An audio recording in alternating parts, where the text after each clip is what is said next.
Fluksi i lartë i turistëve që kanë zgjedhur Gjirokastrën gjatë sezonit veror është reflektuar edhe në muzeumet e Kalas së Gurt. Vizitorë vendase të huaj ndalojnë për të njohur nga afër historinë, kulturën dhe trashëgiminë e një prej monumenteve më të rëndësishme të vendit, ndërsa interesi për ekspozitat muzeale mbetet i lartë gjatë gjithë ditës.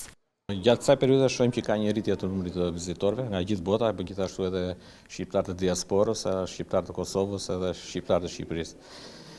Vrem sidomos 15 ditën e fundit do kohë rritu vjen edhe një rritje e numrit të vizitorëve. Numri i vizitorëve në muzeun tonë është rreth 18.000 nga muaji janar deri në muajin korrik të vitit 2026 dhe gjithashtu rreth 50.000 vizitorë në gjithë muzeet e bashkisë.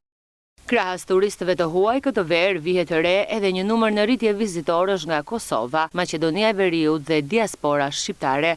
Kosova, unë me bashkëshortën time, këtu kam dëgjuar që është vend shumë i mirë, vend historik me shumë histori interesante, edhe për atë arsye kemi zgjedhur marrë këtu në Gjirokastër. Ju ka pëlqyer? Ju pëlqeu? Shumë patjetër, gjithsesi do kthehemi përsëri, do marrim edhe Kalamajt tanë kemi të rritur, faktikisht ata janë në Vlorë momentalisht, por gjithsesi do vim prapë.